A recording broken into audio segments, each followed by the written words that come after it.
Bonjour et bienvenue pour cette éphéméride astronomique. Cette vidéo est une collaboration avec le magazine Ciel et Espace. Retrouvez-le en kiosque et sur leur site internet cieletespace.fr. Un peu plus d'infos en description.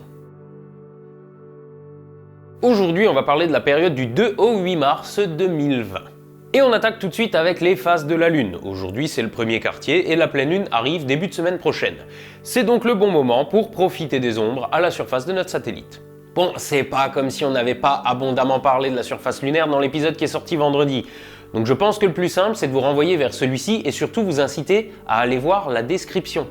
Parce que dans les sources de cet épisode, j'ai mis un lien vers un PDF de la NASA qui n'est autre qu'une carte détaillée de la surface lunaire. Donc sortez les lunettes, vous en avez potentiellement pour toute la soirée. Et bien entendu, comme la phase de la Lune change tous les jours, vous pouvez la ressortir tous les jours et observer des formations sélénographiques différentes. Bon, par contre, qui dit premier quartier dit que la Lune va être de plus en plus lumineuse et se coucher de plus en plus tard. Cette nuit, elle ne se couchera pas avant presque 1h30 du mat. Donc pour observer le ciel profond dans de bonnes conditions, il va falloir être un couche-tard.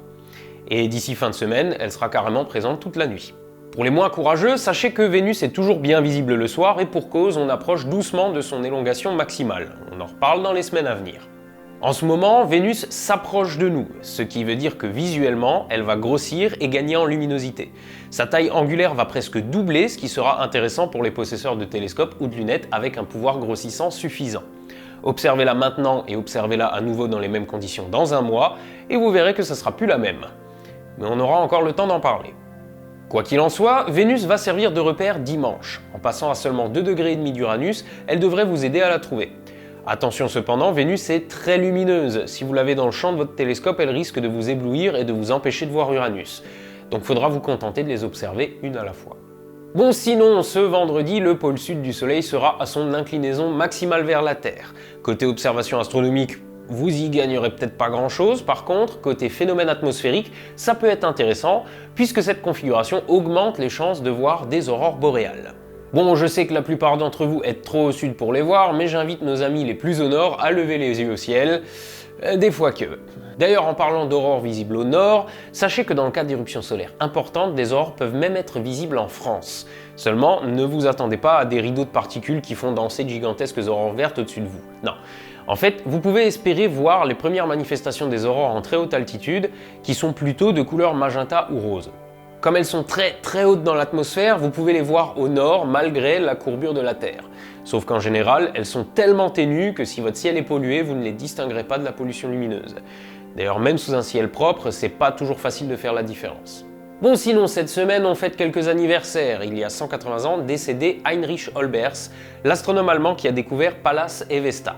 C'est aussi lui qui a énoncé le paradoxe qui porte son nom. Si l'univers est infini, il y a des étoiles partout où on regarde. Mais si partout où on regarde dans le ciel, il y a une étoile, pourquoi le ciel est noir et pas aveuglant de lumière? Et c'est Edgar Allan Poe qui donnera le premier la solution, puisque la vitesse de la lumière est finie, la lumière des étoiles les plus lointaines n'a pas encore eu le temps d'arriver jusqu'à nous. D'ailleurs, on peut même dire maintenant qu'elle ne nous arrivera jamais à cause de l'expansion de l'univers, et qu'en plus, l'univers il n'est pas du tout infini. Pour rester dans les trucs joyeux, il y a 15 ans, un autre Allemand est mort, le physicien Hans Bethe, qui a reçu le prix Nobel en 67 pour avoir expliqué le mécanisme des réactions thermonucléaires qui prennent place au cœur des étoiles. Et pour reparler de Vesta, il y a 5 ans, après l'avoir cartographiée en 2011, la sonde Dawn s'est placée en orbite autour de Cérès, la plus grosse planète naine de la ceinture d'astéroïdes. Voilà, c'est tout pour cette semaine. Je vous encourage vivement à jeter un petit coup d'œil à Ciel et Espace. Et n'oubliez pas que les t-shirts sont disponibles sur la page Spreadshirt. Tous les détails sont en description. Quant à moi, je vous dis à très bientôt et je vous laisse avec la recommandation de la semaine. Alors à la revoyure!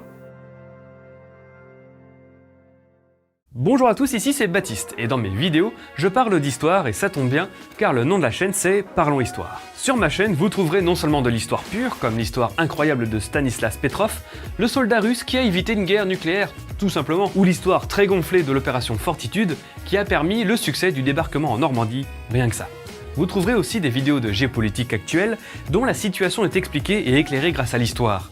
J'ai par exemple cherché à savoir si la Chine d'aujourd'hui est une dictature ou non. La réponse est un peu plus compliquée que prévu.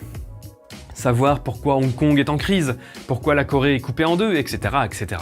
D'ailleurs, si vous aimez la géopolitique, j'ai écrit un livre qui ne parle que de ça.